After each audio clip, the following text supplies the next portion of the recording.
Hi guys, welcome back to SOS. This is not a game or dangerous. But this is side of SMK Negeri 1 Tarakan.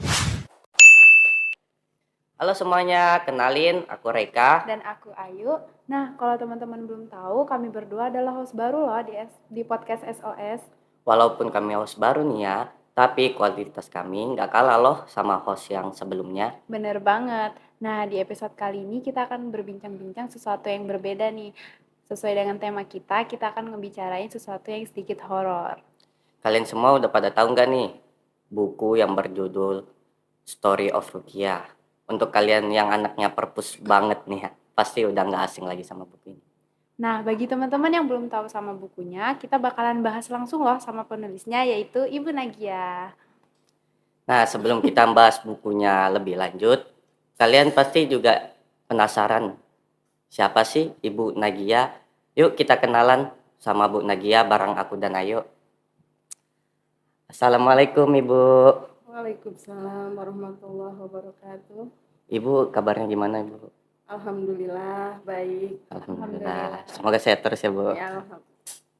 Bagaimana sih perasaan Ibu diundang di podcast ini? Gimana ya? Awalnya kaget juga sih. Tidak apa-apa Bu. Soalnya kenapa ibu gitu kan? Kenapa harus ibu gitu kan? Nah, kebetulan kami juga mau tahu isi bukunya jadi. Oh iya. Soalnya kan masih banyak guru-guru yang lebih baik dari ibu. Enggak, semua guru baik kok Bu. Ya.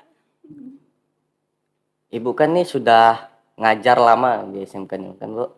Nah, kapan sih Ibu awalnya ngajar di sini? Mulai Ibu kalau TMT-nya ya udah 1 Februari 2009. 2009. Nah, Sudah 13 tahunan ya Bu. ya, Cukup hampir lama. hampir Cukup 13. lama ya Bu ya. Ya sudah cukup.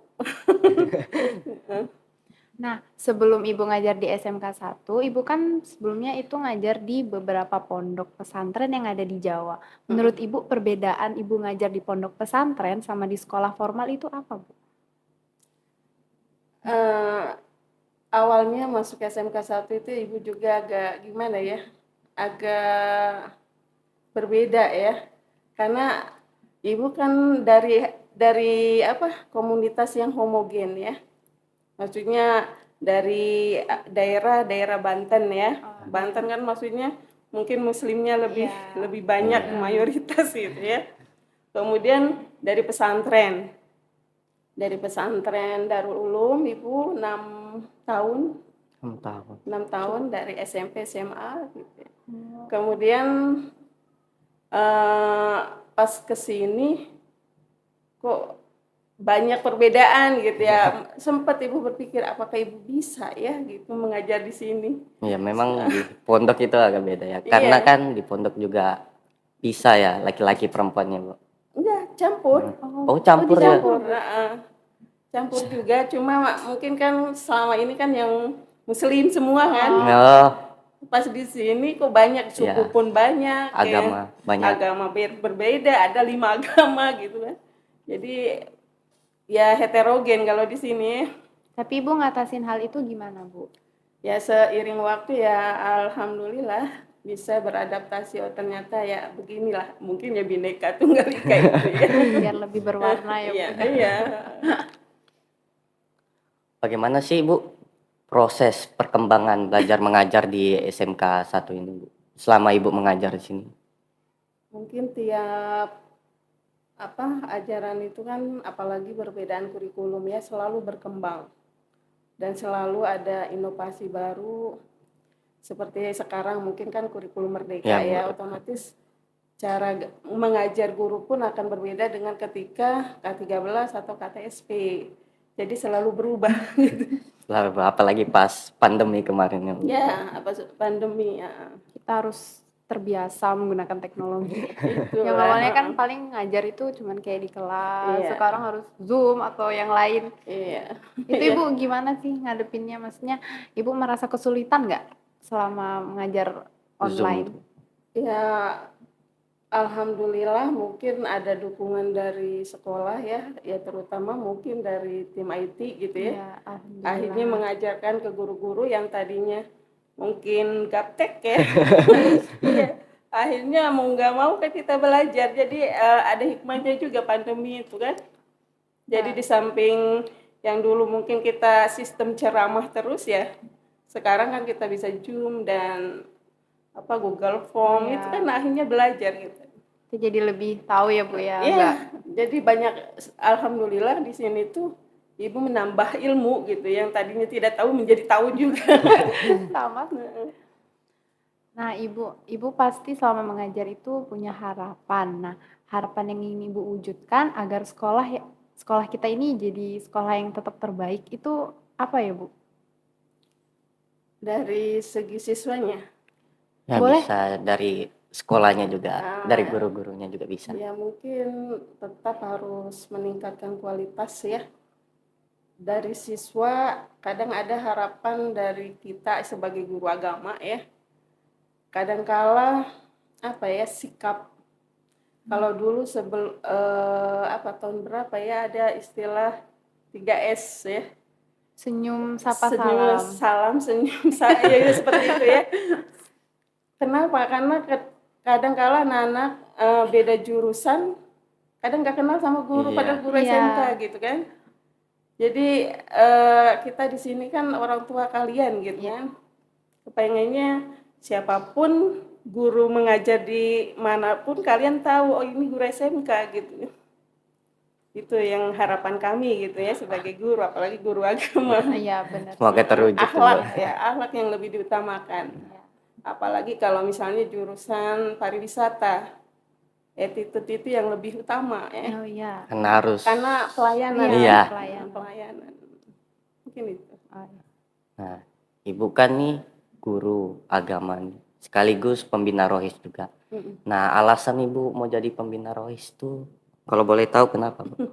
Nah, kalau boleh juga Bu, ceritalah sedikit Bu, tentang rohis. Ya. Kalau misalnya boleh guru lain menjadi pembina rohis ya ibu senang gitu ya.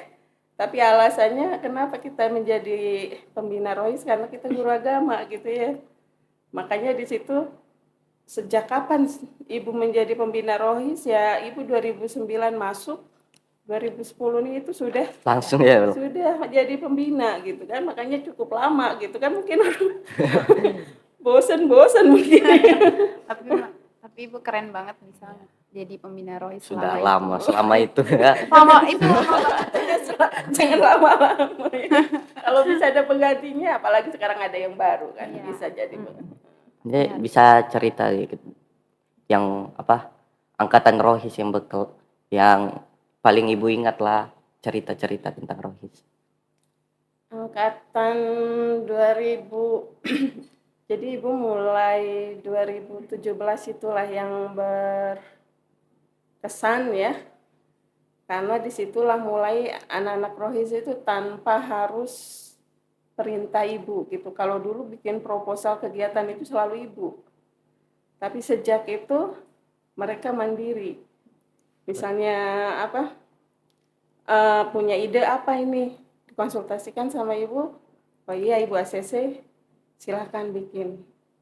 Nah seperti itu. Kalau dulu kan masih kita terus yang apa membimbing dari bikin proposal, terus bikin laporan, semuanya guru gitu. Tapi sejak 2017 mungkin sampai sekarang alhamdulillah meningkat sampai sekarang justru ya terbaik sekarang. Alhamdulillah. Semoga meningkat terus. Iya. Amin. Untuk adik kelas juga. Iya.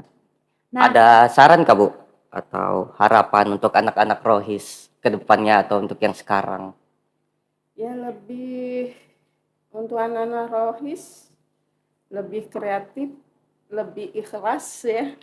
Karena image rohis itu kan segala sesuatu yang berkaitan dengan keagamaan ya. Di samping pengelolaan musola, kemudian ya perlengkapannya, mukena dan lain sebagainya. Kalau memang tidak ikhlas itu akan susah, berat. ada saja pasti Ada, iya, halangannya atau sesuatu Rasanya berat loh Iya. ya. Makanya ibu sendiri Untuk memaksa anak masuk rohis itu agak sungkan juga, karena kenapa, di rohis itu nggak dibayar tapi kerjanya banyak gitu kan. Makanya ikhlas bil amal ya. Ikhlas bil amal. Ikhlas. Ya, baik Ibu. Terima kasih atas jawabannya. Nah, buat teman-teman yang nonton, kalau kalian emang kebetulan anggota Rohis bisa disimak dan juga dipahami ya pesan-pesan dari Bu Nagia.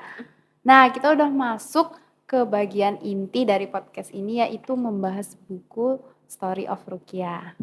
Nah, seperti yang bilang Ayu tadi, Ibu menerbitkan buku Story of Rukia. Kalau boleh tahu nih Bu, apa sih dorongan Ibu ingin menerbitkan buku ini, dan apa sih Story of Rukia itu sendiri? Baik ya. Apa motivasi Ibu apa sih menerbitkan buku ini ya, atau membukukan? Sebetulnya buku ini kumpulan-kumpulan dari catatan Ibu untuk ketika ada siswa itu yang kesurupan dan lain sebagainya. Jadi catatan-catatan Ibu kumpulkan. Motivasinya apa? Ibu menginginkan bagi pembaca atau orang lain atau guru atau siapapun yang membaca buku itu bisa meruqyah sendiri. Ada istilah irki binafsik, ruqyah dirimu sendiri. Jadi nggak harus menunggu ustadz atau yang lain. Biar bisa meruqyah. Makanya di situ mungkin ceritanya itu hanya sekedarnya aja, Ibu hanya ingin menyampaikan bacaannya itu. Ya, ayat-ayat. Ayat-ayatnya, ini loh kasusnya. Kadang-kala ada orang yang membuat ternyata tidak bisa, ayat kursi ini nggak mempan gitu kan, ada yang begitu kan bilang. Sering banget ayat kursi. Ternyata ayat kursi nggak mempan, padahal kan setiap kejadian atau kasus itu berbeda-beda. Ada yang harus dengan ayat kursi, ada dengan cuma Al-Fatihah saja gitu kan. Ada dengan surah Al-Anbiya, mungkin di situ banyak kan Al-Anbiya. Kenapa Al-Anbiya? Karena banyak di sini yang keras ya, artinya perlawanannya keras. Ketika itu kita tidak bisa cari alternatif ya, dakwah kan. Kalau itu dakwah dia mau masuk Islam ya sudah langsung.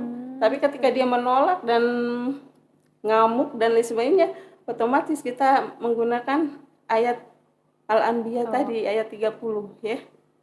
Di situ. Jadi itu intinya, itu Ibu menginginkan orang yang membaca itu bisa meruqyah sendiri. Kemudian yang kedua, sebagai jejak bahwa Ibu pernah hidup. Iya kan? Biar dikenang ya Bu. Iya. Kalau jasad ini atau raga ini kan bisa terkubur ya. Tapi kalau karya atau mungkin kan akan bisa dikenang gitu kan, yang katanya panjang umur itu seperti itu ya. Iya. Jadi hidup mungkin nggak harus ratusan tahun, tapi hidup yang berkualitas. Dan mungkin jangan banyak cari musuh ya. Berkualitas dan bermanfaat bagi orang lain. Khairun nas anfa'uhum linnas. Sebaik-baik manusia itu bermanfaat bagi manusia lain. Mungkin itu ya. Nah, Bu, kemarin kan tuh saya sempat baca nih bukunya, Bu. Saya tuh masih ingin tahu R aja si R, Bu. Awalnya ya, kenapa dia ya seperti dalam cerita yang di buku itu, prestasi dia menurun. Prestasinya akhirnya kan berurusan dengan BK ya. Dan ternyata alasan dia bagaimana dia tidak bisa belajar itu karena ketika dia menghadap ke depan, banyak makhluk astral itu yang terlihat gitu kan. Dan dia pada masa itu ya takut. Makanya kenapa terjadi bentrokan itu antara yang ada di dia dengan yang di luar, yang ada di SMK. Itu ya maksudnya berbenturan gitu ya. Makanya kenapa kita itu anak-anak sini kita menganjurkan jangan sampai pakai jimat gitu ya. Khawatir berbeda. Yang dia bawa dengannya di sini itu tidak satu. Nggak cocok. Iya, satu. Malah makin ngundang. Satu circle. Sama-sama jin. Kalau itu jadinya kan bentrok terus gitu. Nah, kalau yang di dirinya ini kuat, mungkin enak aja, atau ahli ibadah ya. misalnya sholatnya bagus, Ya, mungkin dia kuat aja gitu kan. Mungkin dia menganggapnya sebagai apa ya, halu atau apa aja gitu ya. Iya. Tapi bagi yang tidak kuat kan akhirnya masuk. Nah, seperti itu gitu ya. Nah, dari situ termasuk yang terlama ini. Hampir berbulan dan ibu akhirnya mencari ini tidak bisa, ayat ini nggak bisa gitu kan. Jadi sampai berapa bulan untuk R ini. Meruqyah Jadi yang si R. pertama ya, Yang pertama dan Heeh. terlama. terlama iya yang pertama karena belajar ibu. Iya. Sampai ibu pernah ketika Maulid Nabi kita panggil Habib begitu ya. Karena ibu juga nggak ngerti, kita serahkan ke Habib untuk meruqyah. Tapi ternyata tetap tidak bisa.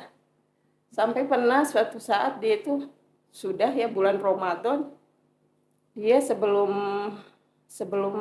malam itu dia ya sore kayak gini gitu kan, di sekolah, jam sekolah, Bu, saya dikasih gelang gitu Gelang. kan. Iya. Iya ada. Dikasih gelang, bolehkah dipakai? Kata ibu nggak suka Nggak gitu, setuju. pasti ada. Ya, Pasti ada pasti ada isinya. jinnya juga. Tapi ternyata, dan dia kan karena menghargai pemberian Pemberian. orang kakaknya gitu kan, akhirnya dia tetap pakai. Ibu bilang terserah gitu ya. Tapi ternyata pas jam 2 malam dia telepon, dan di situ dia di masjid itu ya kesurupan sampai lama itu. Iya. Jadi memang begitu lama prosesnya. Makanya ibu, ayat ini kok nggak bisa. Jadi Bu Ini coba. Jadi artinya ini dari pengalaman gitu kan. Ayat-ayat yang ibu tuangkan di buku ini memang dari pengalaman gitu kan. Ini nggak bisa. Akhirnya suami ibu waktu itu coba pakai ayat ini gitu kan. Nah ini ibu coba besoknya. Dia kesakitan ya. Ibu bilang terus baca. Akhirnya disitulah narik ibu, saya mau masuk Islam. Si Mu'az kalau nggak salah. Mu'az. Mu'az. Ya Mu'az ini, saya mau masuk Islam. Akhirnya Ibu Islamkan. Dan dari situlah dia Mulai. karena ngerasa terima Terbantu. kasih gitu, ngebantu. Ternyata yang tadinya dia minta dibunuh gitu kan, gak mau masuk Islam, mintanya dibunuh gitu kan. Tapi ternyata akhirnya Islam juga. Dan setelah dia baca Al-Quran ya, dia nangis, dia minta ampun gitu kan. Iya. Sampai minta maaf ke R Si ini R. gitu ya. Dan akhirnya kan menolong, ya bukan menolong, kita kan pertolongan itu kan dari Allah ya. Iya. Ya maksudnya mungkin Membantu. kayak teman maka Iya. dibantu gitu ya, iya. seperti itu. Nah, Gitu. nah Ibu dari buku Story of Ruqyah ini kan ada beberapa cerita. Menurut Ibu tuh bab paling terkesan yang benar-benar Ibu ingat itu bagian yang mana? Kalau terkesan yang agak ibu mungkin yang menikah dengan jin itu ya. Karena sisi lain anak ini nggak kuat artian, nggak kuat bacaan. Ibu ajarin, maksudnya mungkin di sholatnya juga nggak mungkin ya. Mungkin. Bisa Kayaknya dibanding yang R, dia nurut. Suruh Oh, ibu. ini orang lain Bu, bukan si Beda. R. Oh, beda. Iya. Jadi kalau yang R ini kan nurut aja, disuruh ini terus gitu. Kalau ini disuruh ini nggak ini gitu Ya, kan. Jadi agak susah, agak terlalu lama. Dan sampai si jinnya ini disembelih kan waktu itu sama teman guru gitu ya. Kalau ibu kan nggak begitu ya. Iya. Nah, kepalanya ini kan otomatis ya sudah mau putus. Nah, kalau kita biarkan dia tidak mau masuk Islam juga, sementara jeritan si N ya, si N ini keras ya, dan jeritan orang yang kesurupan itu akhirnya mengundang jin yang lain. lain. Iya, jadi nambah banyak kan. Nah ini kadang kita membuat frustasi gitu ya. Iya. Frustasinya di situ ya. Artinya kan semua mengundang jin-jin lain gitu kan yang datang. Dan ketika itu kalau misalnya ini nggak diislamkan, otomatis yang sakit fisiknya si N Si itu. N. Akhirnya kita mau nggak mau harus mengislamkan dia gitu. Dan alhamdulillah masuk Islam gitu. Alhamdulillah. Ya, itu. Nah, Ibu, saya mau nanya nih lagi. Perbedaan dari jin yang udah Islam sama yang masih kafir tuh beda nggak? Ya sebagaimana kita Iya, sama ya. iya. Karena dalam Al-Quran aja kan minal jinnati wan nas, dari jin dan manusia. Sama syariat Islam itu untuk jin dan manusia. Iya. Dan jin itu kalau yang tidak taat kepada aturan Allah ya kafir. Nah, bagaimana jin? Maka ada yang bilang apa sih dunia jin itu antara dunia hitam putih gitu ya. Iya. Kalau yang putih ya yang muslim, Yang yang hitam ini yang kafir kafir. gitu kan. Nah, jadi mereka itu kalau sudah muslim cahaya aja. Oh, cuma Cuma berbentuk cahaya. cahaya. Enggak, maksudnya mukanya itu ya mungkin cahaya aja gitu ya. Cuma cahaya. Ini salah satu contohnya. Jadi pernah ada anak namanya H ya. Dan dia ini anak Katolik gitu ya. Jadi dia lihat ruangan ibu itu terang gitu kan. Ya mungkin ada jin muslim tadi. Tapi dia anggap lampu zaman dulu gitu ya. Terang banget gitu kan. Terang banget lampu zaman dulu gitu. Tapi ya itu jin muslim, dia makanya dia sendiri kaget.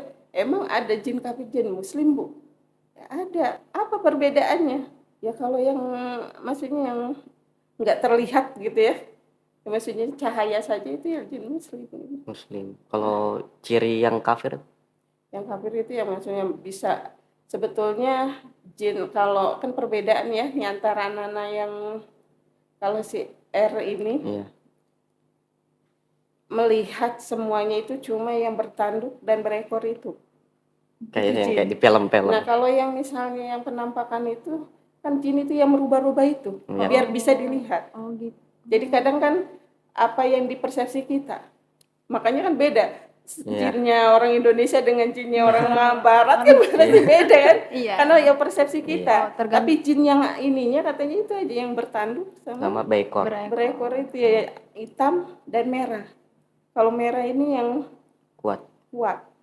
Biasanya yang untuk kiriman ya. Oh, kayak Yang misalnya santet. Kiriman orang santet. Nah, seperti Oh, itu. seperti itu. Jadi kalau misalnya kayak apa kuntilanak atau genderuwo itu sebetulnya Cuma perwujudan dari dari pemikiran jin, kita. dari jin yang menyerupai itu, bukan itu hantu jin, itu. iya. Jadi kan jin ini bisa berubah-berubah kan. Iya. Sesuai yang dia inginkan ya. Jadi Nah, Ibu, kalau jin muslim itu beribadah layaknya kita nggak? Sholat, iya, ngaji? iya. Oh. Contohnya ya siapa? Oh, Ada iya. Abdullah ya. Ya, Iya, Abdullah. Abdullah itu Lebasa. rajin sholat duha. Ya, sholat sunnahnya pun rajin nih. Kalah. Dan setiap kita sholat itu dia ada di situ ya. Itu Abdullah. Kemudian yang rajin ngaji, jinnya ada anak yang sudah lulus ya. Dan dia cerita itu baca Ar-Rahmannya itu lebih bagus daripada dia. Kalah. Ya makanya kalau dia ngaji nih si R nih bukan iya cowok ini mah ya. Yang dulu punya gitu kan. Kalau dia ngaji diketawain sama jinnya. Jin. Karena suara jinnya gitu kan.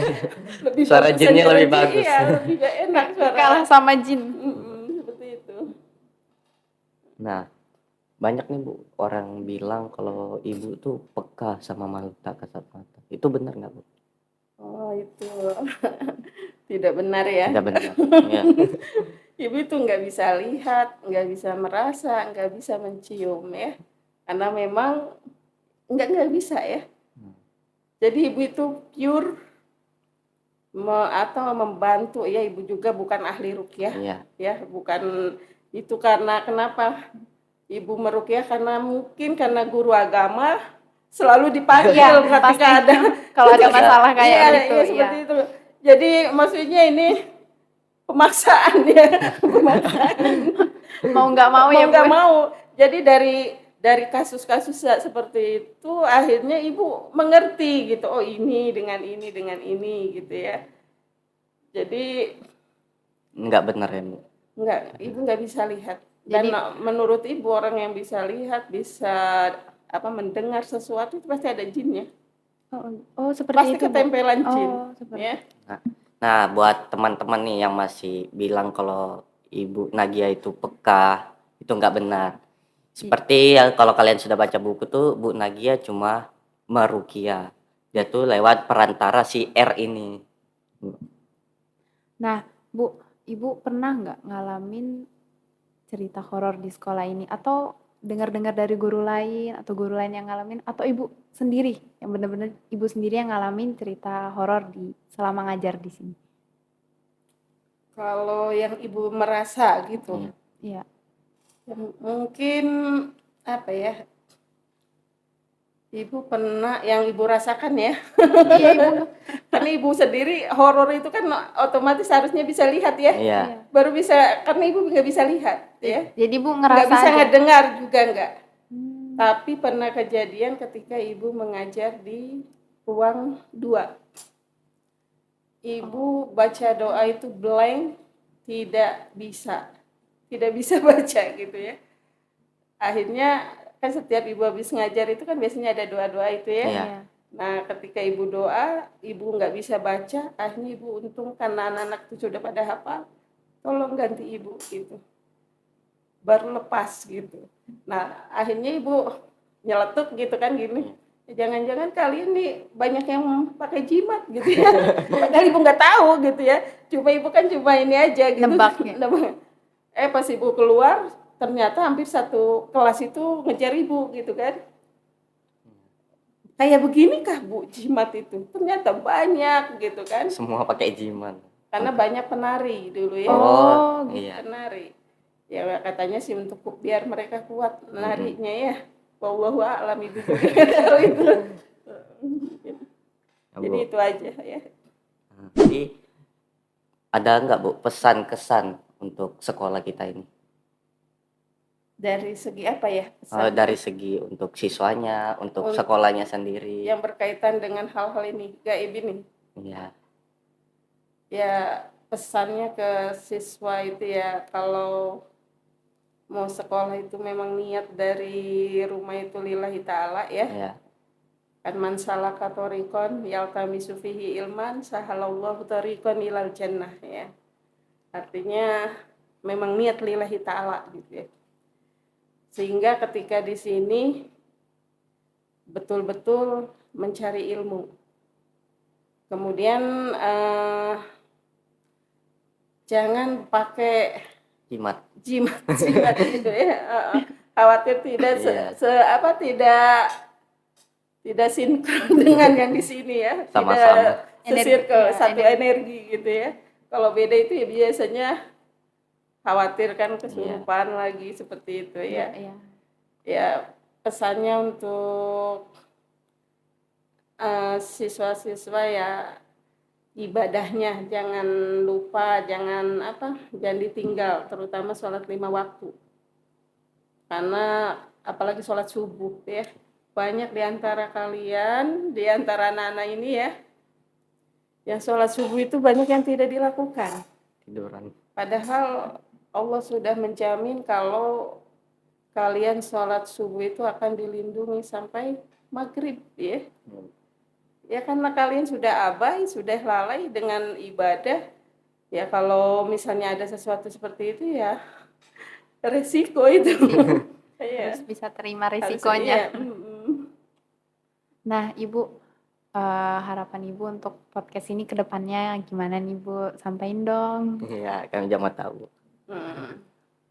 Ya, mudah-mudahan lebih maju ya. Amin. Lagi tetap eksis ya.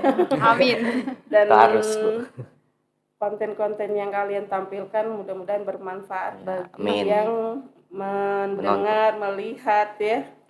Dan menjadi teladan bagi siswa-siswi di luar sana ya. Jadi Amin. Kekreatifan kalian itu menjadi teladan.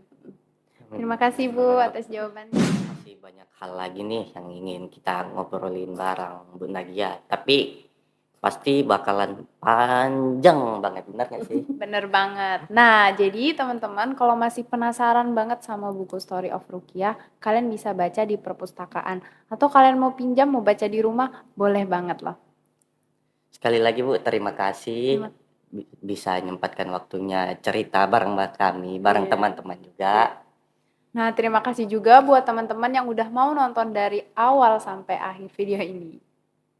Nah, jika kalian punya saran atau kritik, kalian bisa nulis di kolom komentar di bawah. Dan buat teman-teman yang punya ide-ide untuk podcast kita ke depannya, kalian juga bisa tulis di kolom komentar. Aku Reka. Dan aku Ayu, jangan lupa like, comment, share, dan jangan lupa juga untuk subscribe supaya kalian gak ketinggalan episode-episode terbaru dari podcast kita yang pastinya bakalan lebih seru. See you in the next video. Bye!